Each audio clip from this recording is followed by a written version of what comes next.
Smile and Learn. Hola, amigos y amigas. Hoy aprenderemos cómo clasificamos a los seres vivos. Empecemos con una pregunta. ¿Recuerdas qué tienen en común todos los seres vivos?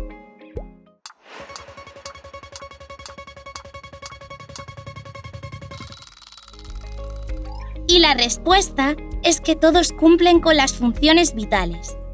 ¿Y recuerdas cuáles son las funciones vitales? Una pista. Eran 3.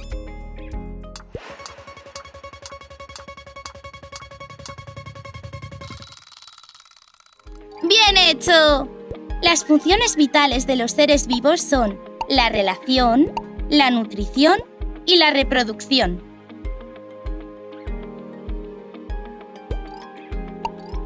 Bueno, vamos al grano. Hay muchas formas de clasificar a los seres vivos, pero la más común es agrupándolos por reinos. En total, hay 5 reinos. El reino de los animales, el reino de las plantas, el reino de los hongos, el reino de las bacterias y el reino de los protoctistas, también llamado protistas. Los dividimos de esta manera ya que los seres vivos de cada reino tienen características comunes y diferencias significativas con los seres vivos de otros reinos. Veámoslo más en profundidad. Reino de los animales. El primer reino del que hablaremos es el de los animales. Existen muchísimas especies de animales. Seguro que conoces un montón, pero ¿sabías que los seres humanos también somos animales? Veamos algunas características del reino de los animales. Los animales son seres pluricelulares, es decir, están compuestos por más de una célula. ¡Interesante! Todos los animales son heterótrofos, lo que significa que se alimentan de otros organismos con el fin de conseguir las sustancias que necesitan para sobrevivir. Otra característica importante del reino de los animales es que casi todos se pueden desplazar por sí mismos. Entonces, las características del reino de los animales son las siguientes. Son seres pluricelulares, heterótrofos y casi todos se desplazan por sí mismos de forma voluntaria. Reino de las plantas. El reino de las plantas se caracteriza porque todas ellas, ya sean árboles, arbustos o flores, son autótrofas, es decir, crean su propio alimento a través de un proceso llamado fotosíntesis. También son pluricelulares, que, como decíamos antes, significa que están compuestas por más de una célula. Pero, a diferencia de los animales, las plantas no pueden desplazarse por sí mismas. Así que las características del reino de las plantas son las siguientes. Son pluricelulares, autótrofas y no se desplazan de manera voluntaria. Reino de los hongos. El reino de los hongos se caracteriza por estar formado por organismos unicelulares, como las levaduras, o pluricelulares, como las setas y los mohos. Esto quiere decir que pueden estar formados por una célula o por muchas. Todos los hongos son heterótrofos. ¿Recuerdas qué significaba esto? ¡Eso es!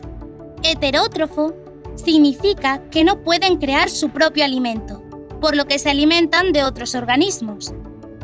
Lo que más le gusta a los hongos es alimentarse de aquellos que están en descomposición. ¿Y dirías que se desplazan de manera voluntaria? ¡Claro que no! ¿Has visto alguna vez una seta caminando?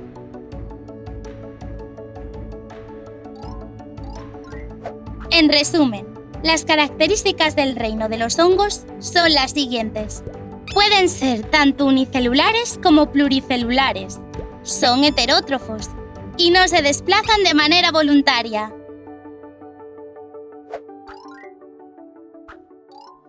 Reino de las bacterias. El reino de las bacterias se caracteriza por tener las formas de vida más simples y primitivas.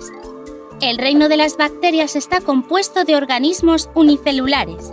Estos organismos son tan pequeños que solo podrás verlos con un microscopio. Las bacterias pueden crear su propio alimento, o bien tomarlo del medio en el que viven. Es decir, pueden ser autótrofas y heterótrofas. Ahí va un dato curioso.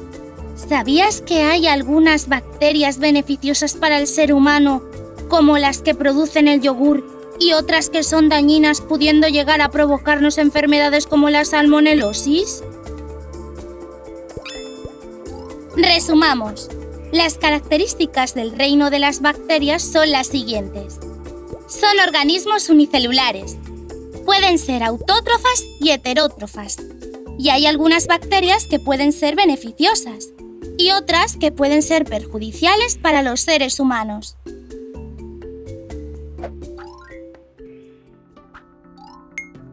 Reino de los protistas o protoctistas.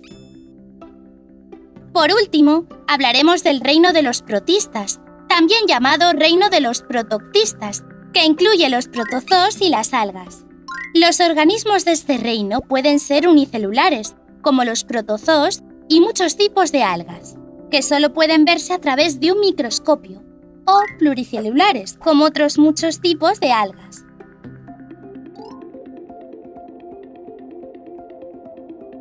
En este reino podemos encontrar tanto seres heterótrofos como las amebas, que se alimentan de otros organismos, y también autótrofos, como las algas, que a través de la fotosíntesis crean su propio alimento. Saquemos nuestro bloc de notas por última vez. Las características del reino de los protistas o protoctistas son las siguientes. Pueden ser organismos unicelulares y pluricelulares, y también pueden ser autótrofos y heterótrofos. ¡Guau! ¡Cuántas cosas hemos aprendido sobre los reinos de los seres vivos! Espero que hayas disfrutado tanto como yo. Hola, compañeros. ¿Sabéis qué son los seres vivos y qué tienen en común? ¿No? Pues no te pierdas este vídeo en el que aprenderemos qué tipos hay y cuáles son sus funciones vitales. Los seres vivos son organismos que pueden ser unicelulares, es decir, formados por una sola célula. En este grupo se pueden encontrar microorganismos como las bacterias. Los seres vivos también pueden ser pluricelulares si están formados por muchas células, como por ejemplo un árbol o un pájaro. Así consideramos seres vivos a las plantas, los animales y los microorganismos. ¿Sabrías decir qué tienen en común todos estos seres vivos? Las funciones vitales. A pesar de las diferencias entre ellos, los seres vivos comparten unas características en común. Todos cumplen con las funciones vitales. Las funciones vitales de los seres vivos son relación, nutrición y reproducción. ¿Te suenan? Veámoslas más en profundidad.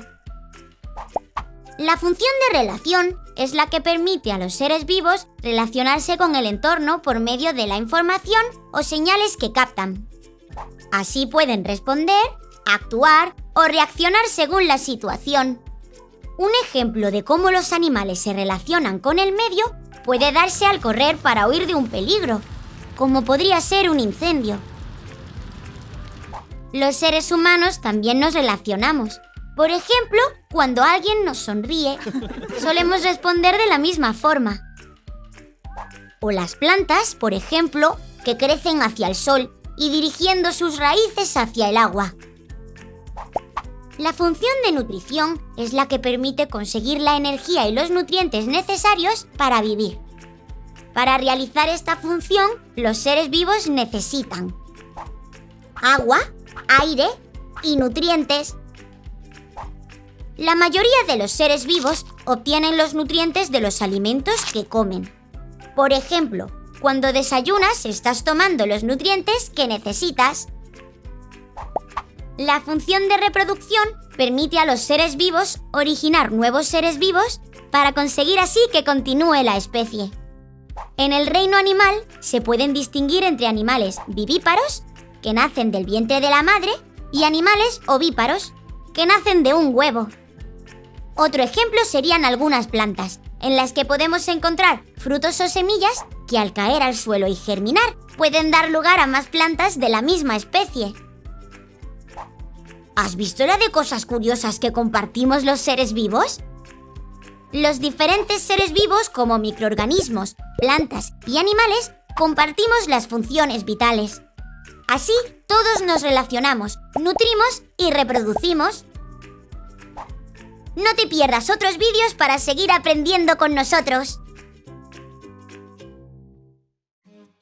¡Hola, hola! ¿Cuántos sabéis sobre la manera que tenemos los seres vivos de relacionarnos? ¿Me acompañáis a descubrir las formas más importantes? Los seres vivos establecen relaciones entre sí con el fin de sobrevivir y mantener el equilibrio de los ecosistemas. Recursos como el agua, los alimentos o el territorio son limitados porque los diferentes seres vivos compiten por ellos mediante diferentes tipos de relaciones. Estas relaciones pueden ser de dos tipos: intraespecíficas e interespecíficas.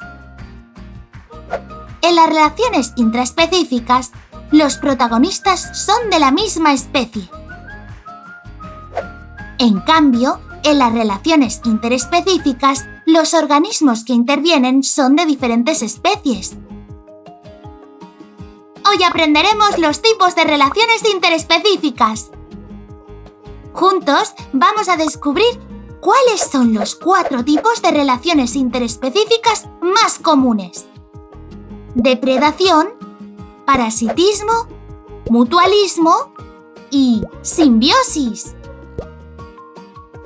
Depredación.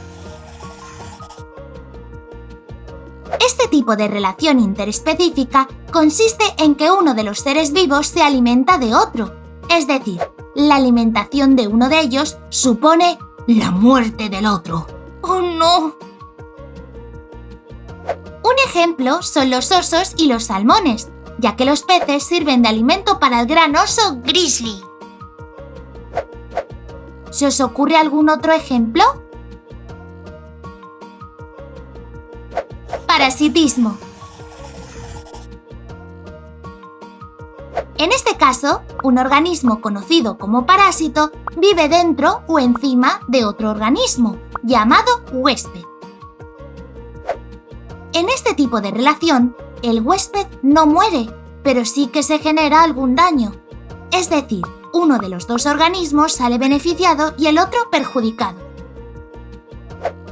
Un ejemplo de parasitismo sería una garrapata picando a una persona. Mutualismo.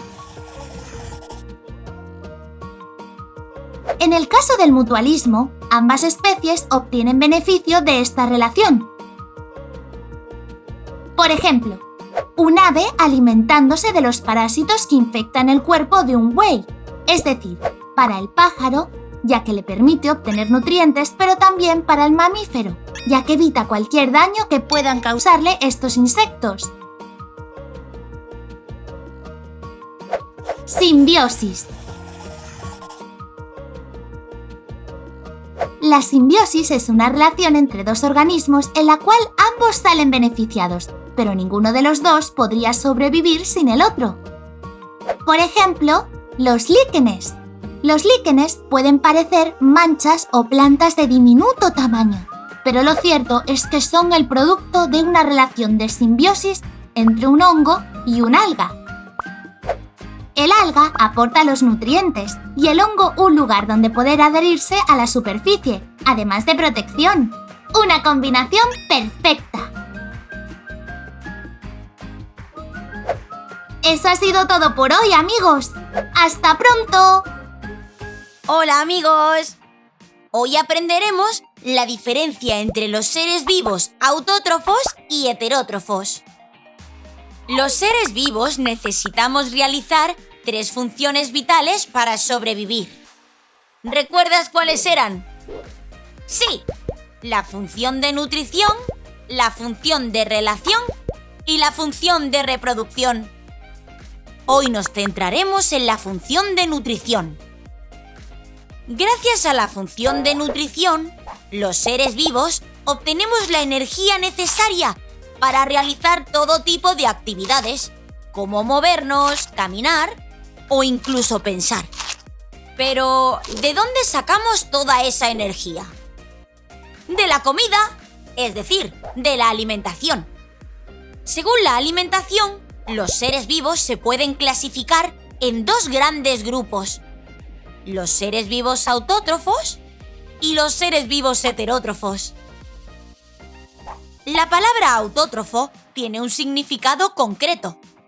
Auto significa por sí mismo y trofo, alimentación. Esto quiere decir que los seres vivos autótrofos producen su propio alimento para obtener la energía que necesitan en su día a día. Es decir, los seres vivos autótrofos son productores de su propio alimento. Un ejemplo de seres vivos autótrofos son las plantas, que realizan el proceso de fotosíntesis para obtener la energía y el alimento. La palabra heterótrofo también tiene un significado concreto. Hetero significa diferente y trofo, alimentación. Esto quiere decir que los seres vivos heterótrofos no pueden producir su propio alimento y para sobrevivir y obtener energía necesitan alimentarse de otros organismos. Un ejemplo de seres vivos heterótrofos son los animales, entre los que nos encontramos los seres humanos, que debemos ingerir alimentos para obtener la energía que necesitamos para nuestro día a día. Como hemos visto, hay seres vivos autótrofos que pueden producir su propio alimento y heterótrofos, que necesitan obtener los nutrientes de otros organismos. Ahora ya sabes diferenciarlos. ¡Hasta pronto, amigos! Hola, hola. ¿Cómo estáis hoy? Tengo una pregunta para vosotros.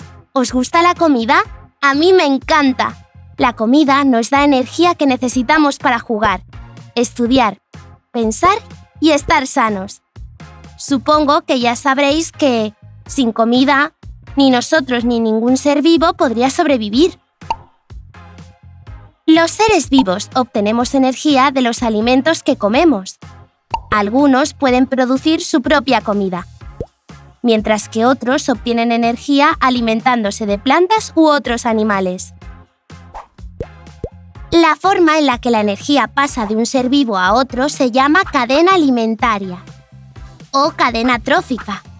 ¿Habéis oído hablar alguna vez de las cadenas alimentarias? Vamos a verlas ahora, pero me ha entrado un poco de hambre. Así que antes voy a darle un mordisco a mis chuletillas de cordero. ¡Qué ricas! A lo que íbamos. ¿Qué es una cadena alimentaria o cadena trófica? Es un proceso que muestra cómo los seres vivos están conectados por lo que comen. Es decir, nos indica cómo las plantas y los animales dependen unos de otros para alimentarse. Yo estoy formando parte de una cadena alimentaria ahora mismo. Veamos cómo es la cadena alimentaria cuando yo me como mis chuletillas. En el primer eslabón tenemos la hierba, una planta que produce su propia comida a través de la fotosíntesis. A continuación, en el segundo, entra en acción el cordero, que es quien se alimenta de hierba. El último eslabón lo formo yo, comiéndome la chuletilla que obtenemos del cordero. Existen muchas cadenas alimentarias. Veamos otro ejemplo un poco más complejo. Imaginaos una preciosa flor. Cuando la flor necesita energía, la obtiene del sol, el agua y los nutrientes de la tierra a través de la fotosíntesis. Cuando una oruga tenga hambre, se alimentará de esa flor. Pero entonces será un pájaro el que quiera alimentarse y se comerá a esta oruga, para que después llegue un coyote y cace al pájaro. ¡Guau! Esta historia tiene un desenlace un poco triste, pero les pasa a todos los seres vivos. Tras una vida larga y feliz, nuestro coyote se muere. Pero no os preocupéis. Es ahora cuando la cosa se pone interesante. Ahora es el turno de las bacterias y hongos que no vemos, pero están por todas partes. Serán ellas las que se comerán el cuerpo del coyote. Al hacerlo, convierten al coyote en nutrientes que las plantas pueden utilizar para hacer su propia comida. ¡Asombroso! ¿Verdad? Y así se reinicia la cadena alimentaria. Como podéis ver, las cadenas alimentarias tienen diferentes niveles, que llamamos niveles tróficos. ¡Vamos a descubrirlos! Las cadenas alimentarias pueden comenzar con una planta o productor, que es autótrofo, es decir, que produce su propia comida. En el ejemplo anterior, la flor es el productor.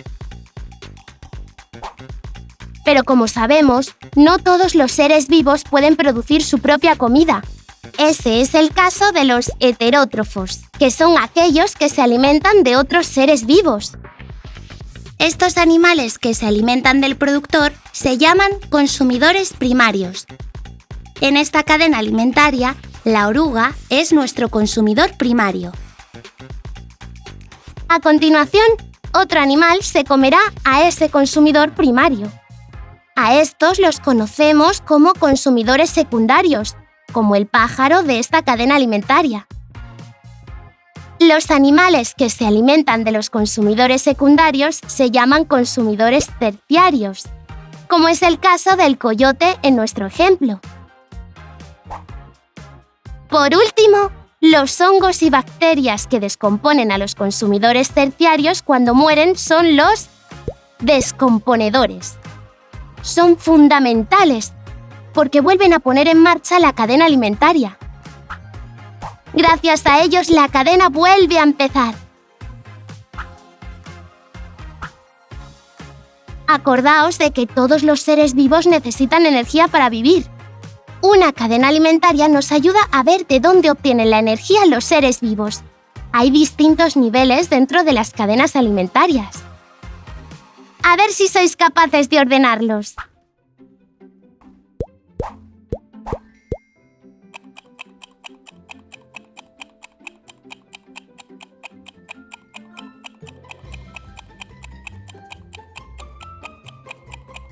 ¿Lo tenéis? A ver si habéis acertado. Primero tenemos a los productores. Los consumidores primarios se comen a los productores, que serán comidos por los consumidores secundarios, y luego los consumidores secundarios serán comidos por los consumidores terciarios. ¿Y quién se encarga de que el ciclo vuelva a empezar?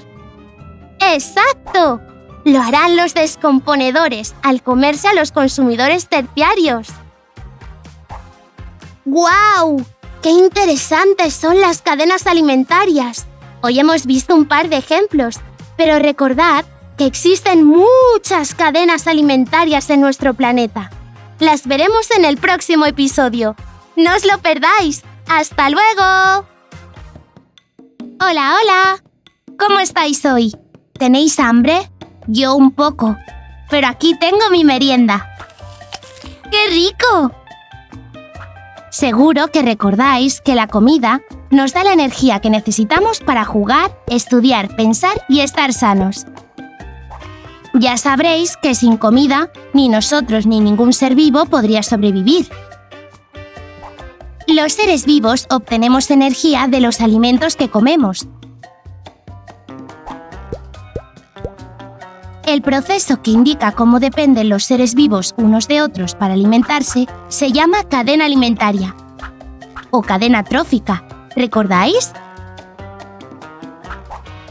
Podemos clasificar las cadenas alimentarias en función de los hábitats en los que los seres vivos que las componen obtienen su comida. Pensemos en nuestro planeta y en todos los hábitats que hay en la Tierra. ¿Cuántos se os ocurren? ¡Eso es! Existen dos tipos de hábitats naturales, terrestres y acuáticos. Los seres vivos de estos hábitats forman cadenas alimentarias, por tanto decimos que existen dos tipos, las cadenas alimentarias terrestres y las cadenas alimentarias acuáticas. Cadenas alimentarias terrestres. Las cadenas alimentarias terrestres existen tanto en la superficie de la Tierra como debajo de ella. Por ejemplo, encontramos cadenas alimentarias terrestres del desierto, bosque y la sabana. ¿Se os ocurre algún hábitat terrestre más? Acompañadme en mi viaje, que vamos a ver un ejemplo. Las plantas obtienen la energía que necesitan a partir del sol, el agua, el dióxido de carbono y los nutrientes de la tierra. Una oruga, como consumidor primario, se alimenta de las hojas de la planta. ¡Ñam! ¡Qué rico! Entonces, la oruga se mete bajo tierra y, de repente, un ciempiés se lo come. Después, un topo se come al ciempiés. ¡Delicioso! Más tarde, una serpiente hambrienta se come al topo. Y solo unas horas más tarde, un halcón se abalanza y se come a la serpiente. Cuando el halcón muere, los descomponedores se alimentan de su cuerpo y lo convierten en nutrientes para las plantas. Así, esta cadena alimentaria terrestre vuelve a empezar. ¡Se reinicia el ciclo! Todos estos seres vivos obtienen su comida en hábitats terrestres, por lo que podemos decir que se trata de una cadena alimentaria terrestre. Cadenas alimentarias acuáticas. Las cadenas alimentarias acuáticas son las que tienen lugar tanto dentro del agua como en sus alrededores. Las encontramos en ríos, lagos, mares y océanos, pero también en zonas costeras. Los seres vivos que componen las cadenas alimentarias acuáticas obtienen su comida de los hábitats acuáticos. Así que pueden vivir en el agua, como por ejemplo los peces, pero también puede ocurrir que vivan en la tierra, como los osos, pero alimentarse de seres vivos acuáticos. Por eso decimos que las cadenas alimentarias acuáticas se dan tanto muy cerca del agua como dentro de ella. Acompañadme al mar para que veamos un ejemplo. En el mar podemos encontrar muchos organismos productores, como por ejemplo estas algas. Como sabemos, las algas obtienen energía a través de la fotosíntesis. Pero, ¡oh! También les gustan las caracolas. Ahora, una anguila hambrienta que nada por ahí se encuentra con la caracola y se la come. Pero entonces entra en juego un salmón que se come a la anguila. Aquí es donde la historia se pone interesante. Los salmones adultos viven en agua salada, pero ponen sus huevos en agua dulce. Así que nuestro salmón sale del océano y nada contracorriente hasta poner sus huevos en un río. De repente, ¡bum! Un oso hambriento quiere cenar, así que se acerca al río en busca de peces, con la suerte de encontrar un salmón para alimentarse. ¡Ñam! Como veis, aunque el oso viva en tierra, se trata de una cadena alimentaria acuática, porque los seres vivos que la componen obtienen su alimento del agua. Acordaos de que clasificamos las cadenas alimentarias según los hábitats donde los seres vivos que las componen obtienen su comida. Si uno de ellos obtiene su comida de un hábitat acuático, la cadena se clasifica como acuática. A ver si sois capaces de decirme si estas son cadenas alimentarias terrestres o acuáticas. ¿Terrestre o acuática?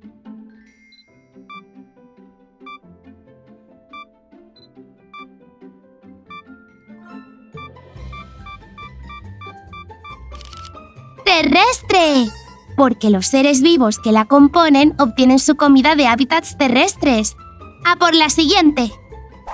¿Terrestre o acuática?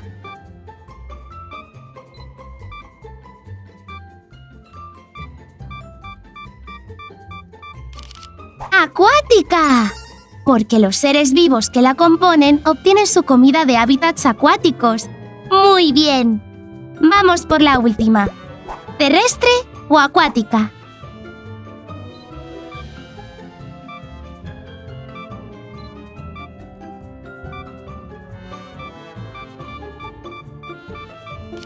¡Acuática!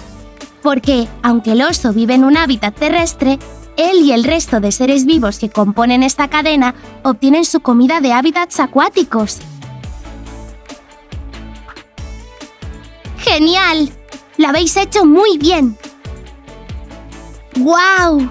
¡Qué interesantes son las cadenas alimentarias! En este vídeo hemos visto una manera de clasificarlas, pero aún nos queda más por aprender. ¡Nos vemos en el próximo episodio! ¡Hasta luego! Hola, chicos y chicas. ¿Qué tal estáis? Imaginaos que os encontráis esta situación. Tenéis mucha hambre después de un día largo en el colegio, llegáis a casa y veis que papá está en la cocina preparando algo. Le preguntáis, «Papá, ¿qué hay para cenar?» ¿Qué pensaríais si él dijera materia muerta? ¡Oh! ¡Madre mía! Aunque parezca mentira, los alimentos que comemos no están muy distanciados de la materia muerta, o incluso de las cacas. De esto vamos a hablar hoy. Pero antes, ¿recordáis qué es una cadena alimentaria? Una cadena alimentaria es un proceso que muestra cómo los seres vivos están conectados por lo que comen. Hemos aprendido a clasificar las cadenas alimentarias acuáticas y terrestres que son como estas. Pero, ¿sabíais que hay otra forma de clasificar las cadenas alimentarias? Vamos a descubrirla ahora. Cadenas alimentarias verdes. Ya hemos visto muchas cadenas alimentarias verdes, también llamadas cadenas alimentarias de depredadores o cadenas alimentarias de pastoreo. El primer eslabón es un productor que, ojo, está vivo y suele fabricar su propia comida a través de la fotosíntesis. De ahí viene el nombre de cadena alimentaria verde, porque están vivos. Así que estos productores suelen ser verdes, como la hierba o cualquier planta. Cadenas alimentarias marrones. Por otro lado, las cadenas alimentarias marrones, también llamadas cadenas alimentarias detríticas, no empiezan con plantas vivas. Empiezan con... ¡Lo habéis adivinado! ¡Cosas muertas! ¡Buah! ¿Cómo es posible? Bueno, ya sabéis que todos los seres vivos mueren. Por ejemplo, las plantas. Muchas plantas nunca son comidas mientras están vivas. Viven una vida larga y feliz y luego mueren dejando restos. ¿Habéis paseado alguna vez por el parque en otoño? Si miráis al suelo, veréis un montón de restos de plantas muertas. Hojas, ramas e incluso raíces.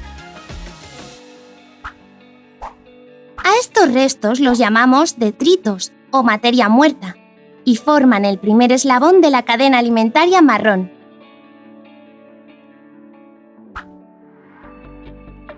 Aquí vemos cómo un gusano hambriento se come esta deliciosa materia muerta. Después, una gallina se come al pobre gusano. Y más tarde, un humano se come la gallina. ¡Guau! ¿Lo veis? No estamos muy lejos de las cosas muertas en las cadenas alimentarias marrones. Las cadenas alimentarias marrones son importantísimas para sostener los ecosistemas de la Tierra. De hecho, el 90% de las cadenas alimentarias en la Tierra son marrones. ¡Increíble!, ¿no? ¿Sabíais que cuando una ballena muere y se hunde en el fondo del océano, crea unas cadenas alimentarias que pueden existir meses e incluso años? Todo se debe a los detritos que deja la ballena muerta. Esto es lo que pasa. La ballena vive una vida larga y feliz. Y después muere. El cuerpo de la ballena se convierte en detritos con la ayuda de las bacterias y los hongos presentes en el agua. Luego, otros seres vivos, como los cangrejos, se comen el detrito.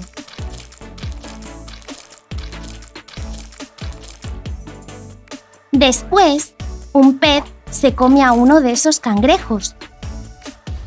Un pulpo se come al pez y un tiburón se come al pulpo.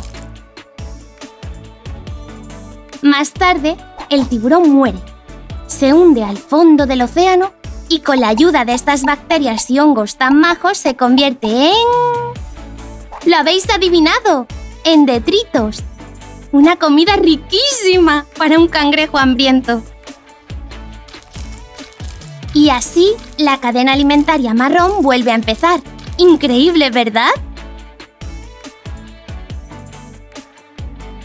Acordaos de que las cadenas alimentarias verdes empiezan por plantas vivas y las marrones empiezan por materia muerta, ya sean restos de plantas, animales o incluso cacas. ¿Verde o marrón?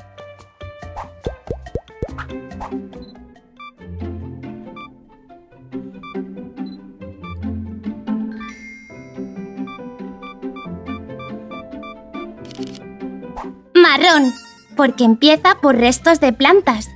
Materia muerta. ¡A por la siguiente! ¿Verde o marrón?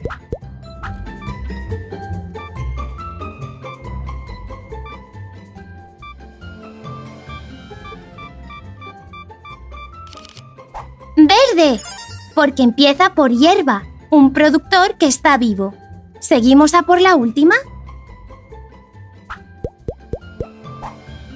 ¿Verde o marrón?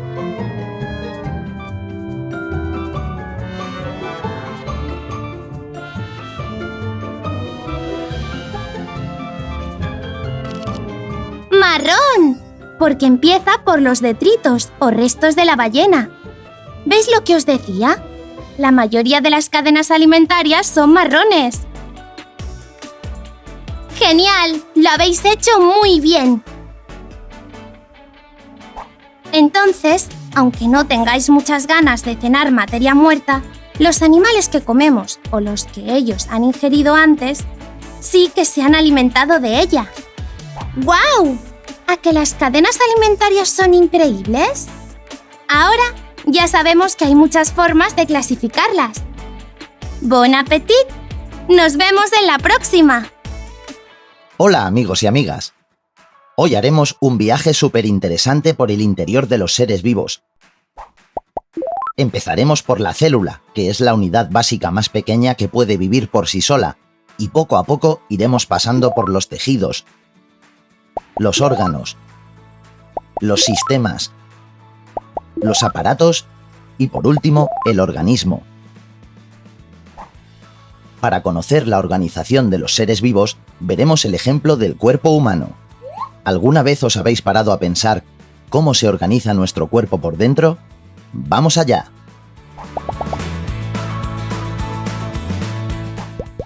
Las funciones vitales propias de un ser vivo son la nutrición, la relación y la reproducción.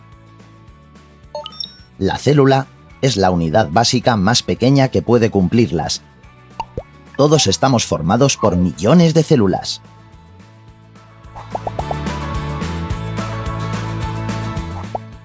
Los tejidos están formados por células del mismo tipo que llevan a cabo la misma función.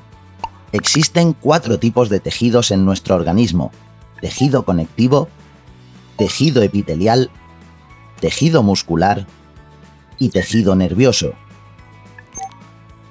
Las células del tejido nervioso son las neuronas. ¿Os atrevéis a decir cuáles son las del tejido muscular? Muy bien, son las células musculares.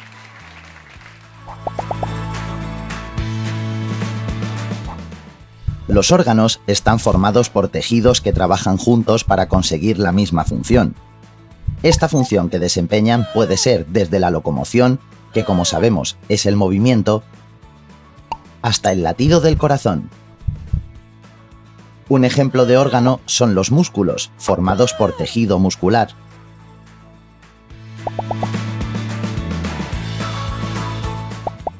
Los sistemas están constituidos por órganos que trabajan de manera coordinada para realizar una función.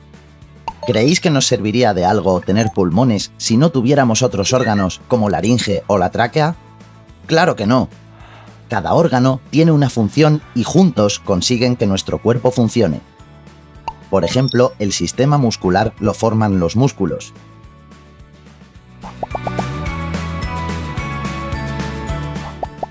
Los aparatos están formados por diferentes órganos y sistemas que llevan a cabo una función de manera conjunta. Por ejemplo, el aparato locomotor está formado por el sistema óseo y el sistema muscular. ¿No os parece increíble de lo que es capaz nuestro cuerpo?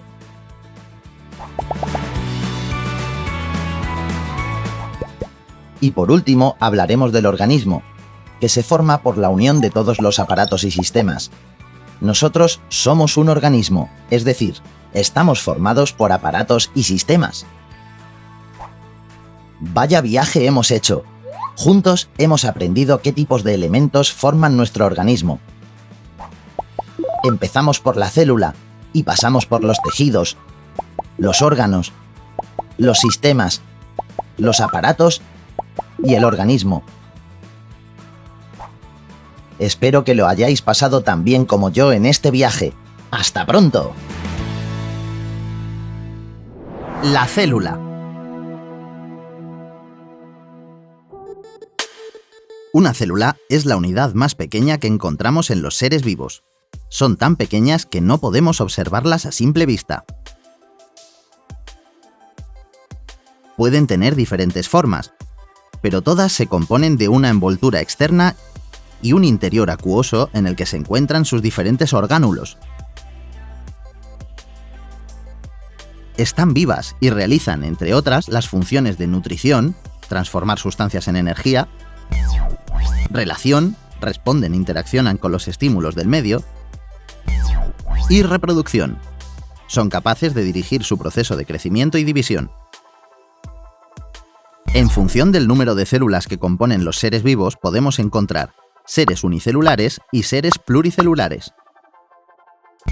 Los seres unicelulares son individuos muy pequeños formados solo por una célula. Las bacterias son seres unicelulares.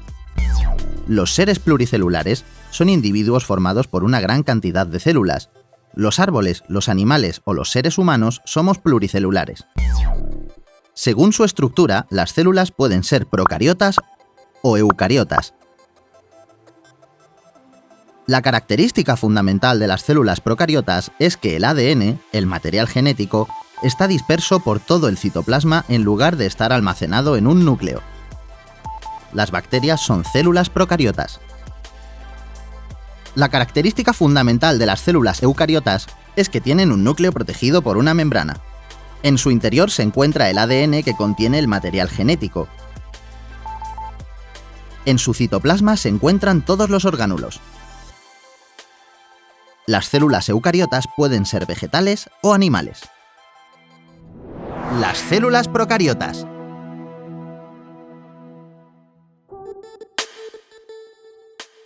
La característica fundamental de las células procariotas es que el ADN, el material genético, está disperso por todo el citoplasma en lugar de estar almacenado en un núcleo. Las bacterias son células procariotas. El citoplasma es la sustancia líquida que se encuentra dentro de la membrana. En él se encuentran los orgánulos. La membrana es una capa que rodea a la célula. Sus funciones principales son dar estructura y protección del medio externo y permitir la entrada del alimento y la salida de sustancias de desecho. El nucleoide es la parte de la célula en la que encontramos el ADN agrupado. El ADN está formado por los genes que guardan la información hereditaria de cada ser vivo. El flagelo está presente en algunas células procariotas y también en algunas eucariotas. Es una estructura con forma de látigo que permite a los individuos desplazarse. Los espermatozoides, por ejemplo, cuentan con un flagelo. La célula animal. Las células animales forman los tejidos, y estos, a su vez, forman los órganos de los animales y de los seres humanos. Según el órgano y el sistema al que pertenece, cada célula tiene una función específica. Una célula animal es una célula eucariota. El ADN está en el núcleo. El núcleo dirige el funcionamiento de la célula y es el lugar donde está almacenado el ADN. El ADN está formado por los genes que guardan la información hereditaria. Cuando un animal se reproduce, pasará este material genético a sus hijos. Por este motivo, los hijos tendrán sus mismas características. La membrana es una capa que rodea a la célula y la protege del exterior. Su función principal es la nutrición, ya que permite la entrada del alimento y la salida de sustancias de desecho. El citoplasma es la sustancia líquida que se encuentra dentro de la membrana. En él se encuentran los orgánulos.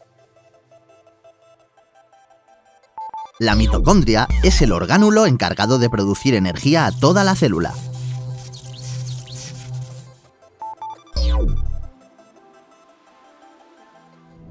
La célula vegetal.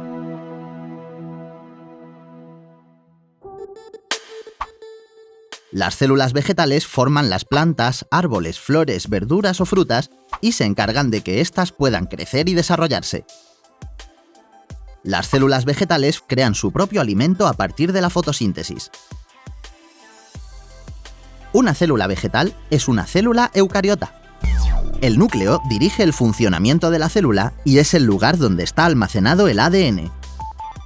El ADN está formado por los genes que guardan la información hereditaria. Cuando la planta se reproduzca, pasará este material genético a sus hijas. Por este motivo, las hijas tendrán sus mismas características. La membrana es una capa que rodea la célula y la protege del exterior. Su función principal es la nutrición, ya que permite la entrada del alimento y la salida de los desechos. Tiene una pared rígida que permite que las plantas puedan estar de pie. El citoplasma es la sustancia líquida que se encuentra dentro de la membrana. En él se encuentran los orgánulos. Los cloroplastos son los orgánulos donde se producen y almacenan compuestos químicos necesarios para la célula. En los cloroplastos se almacena, por ejemplo, la clorofila, que da el color verde a las plantas y participa también en la fabricación del alimento. La mitocondria es el orgánulo encargado de producir energía a toda la célula.